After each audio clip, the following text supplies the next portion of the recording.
Hey everyone! Today I'm going to show you how to make beach supplies for your stuffed animals. Whether you want to bring these to the beach or just play beach at home, these are some essentials you might want to bring. Now let's get started!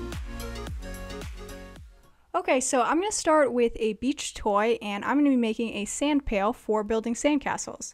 I'm making this out of a little cup. I was originally thinking of like a Dixie cup, which is a little paper cup, but I'm going to be using this plastic cup that they sell at Target.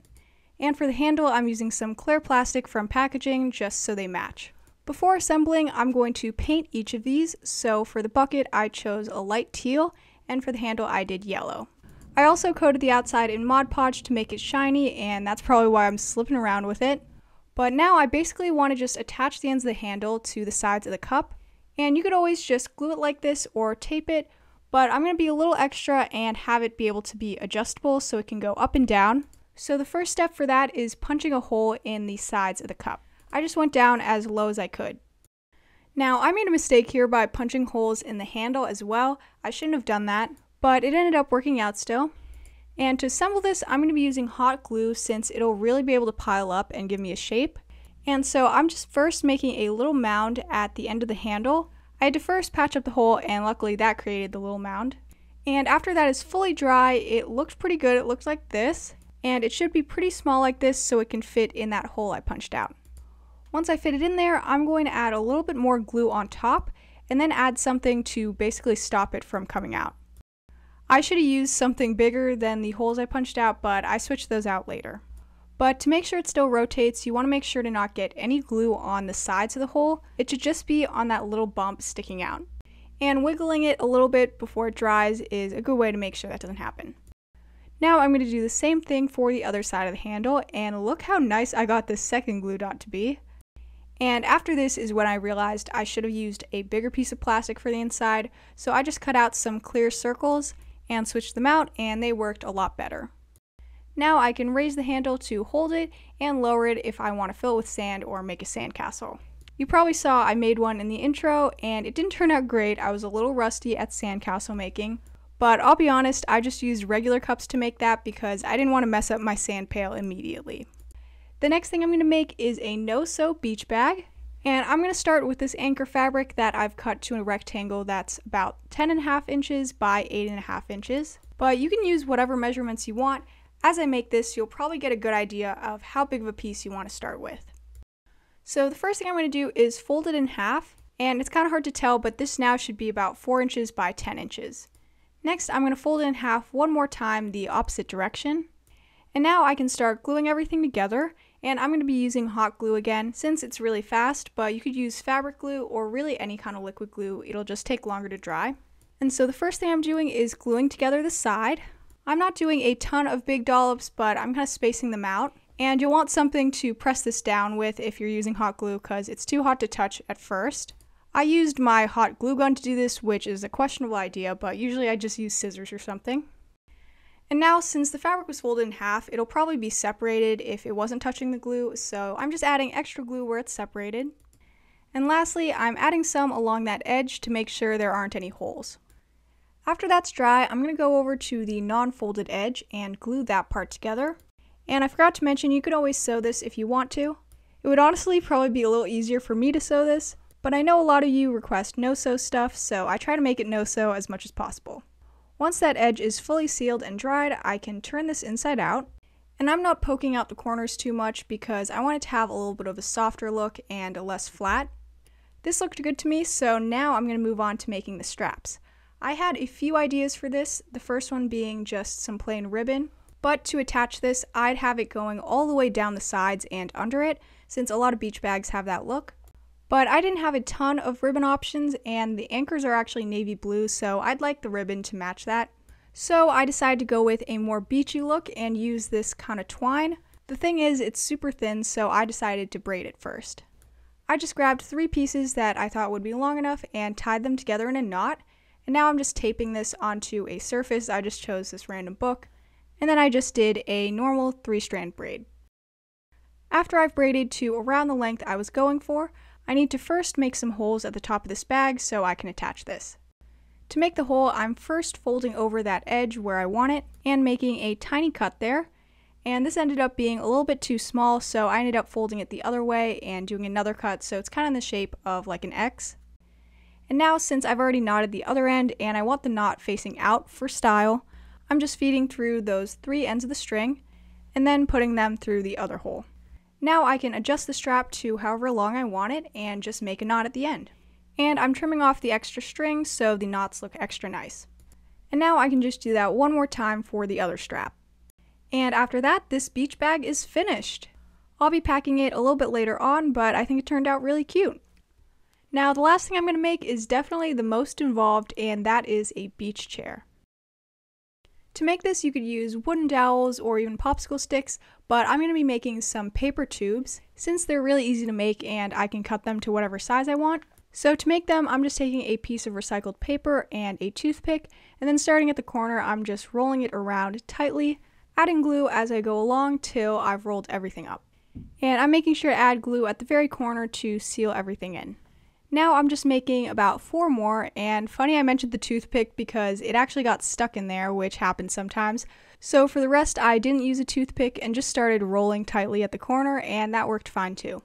After I've made 4 and 1 extra, I can start cutting these to the right lengths. As you saw in the intro, I made this for a pretty small stuffed animal. I actually meant for it to be for a Beanie Boo, but it turned out smaller than that. So you may want to add a couple inches to my measurements if you want to make this for a bigger stuffed animal.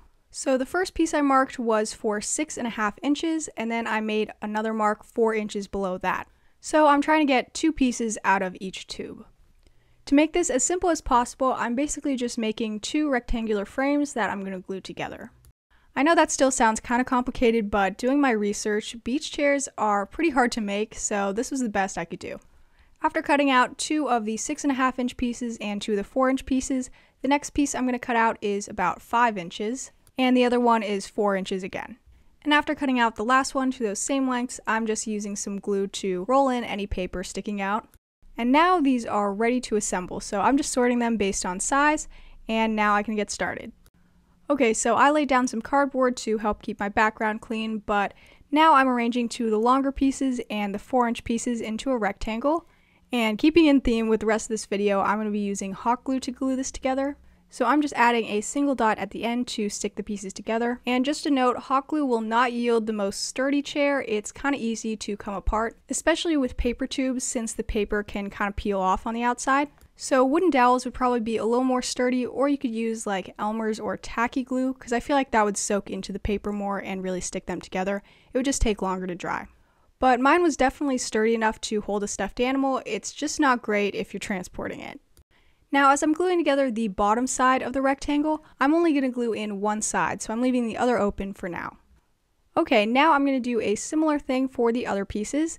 If it looks a lot messier this time, it's because I actually had to take this apart because I didn't do it correctly the first time. But what you want to do differently for this one is to have that middle piece kind of resting on top of the other 2 pieces instead of within those 2 pieces like the last one. That was my mistake the first time, so just make sure to pay attention to that. And like before, I'm leaving one of those corners open. Now I'm going to move on to making the fabric piece that is actually the main part of the chair. I've already cut mine to about 7.5 inches by 4 inches, and if that sounds too small to you, then you're right, it was too small. I did not leave enough seam allowance when calculating this, but the good thing is as you're assembling the chair, you could really make it work to fit whatever fabric you have. But right now, I'm just going to quickly hem the edges of this, and if you don't want to do any sewing, you could just use a fabric that doesn't fray, or even just let it fray. I feel like that's a beachy look. But now I need to fold over the shorter edges and leave enough space for the paper tube to go into. So luckily I measured this around the paper tube first to measure it, because if I hadn't it would have been way too small. But now I'm just going to sew along where I've pinned, but you could also use glue instead. After that I can finally start putting the chair together, and I'm going to start by inserting one of the open tubes into the top of the fabric, and then adding the other one through the bottom of the fabric. So one of the open parts should be at the top and the other it'll be at the bottom. And one of the rectangular frames will be skinnier than the other, so they should be able to fit within themselves. And one of those parts at the top broke already, so I had to fix that real quick. Now I'm going to close up both open corners, and now comes the kind of tricky part of putting these 2 together in the shape of a chair. So the skinnier frame should be on the inside, and you basically want to just kind of cross those side pieces together and really just adjust it to look like a chair. It really depends how long your fabric is. Since mine was pretty short, I couldn't pull out that bottom piece too much, but I just positioned it so it was a little bit droopy so a stuffed animal could still sit in it. Now, for some reason, I thought I could just use string to tie this together, but I don't know why I thought that. It was just not sturdy enough. So I ended up just using hot glue to do this, and since the pieces are so close together, I kind of just had to dollop glue around where they intersected, so I kind of just did 4 around it. But if you use liquid glue, you could definitely get it in between. And you could go the extra mile and make this a foldable chair if you just jammed a pin through both tubes to make a pivot. All my pins are really long though, so it would be sticking out in the middle, and I didn't want that, so I just glued it. But whoever requested a foldable beach chair in the comments, I tried my best, and there is an option to make this foldable. Once I've glued it in a few more places, this chair is done. Just for size reference, here's a Beanie Boo. As you can see, it's a little too big. I mean, it can sit in the chair, but it just doesn't look right. So luckily, I got this cat recently. Her full name is White Cheddar Cheese Puff, but I call her Cheddar for short.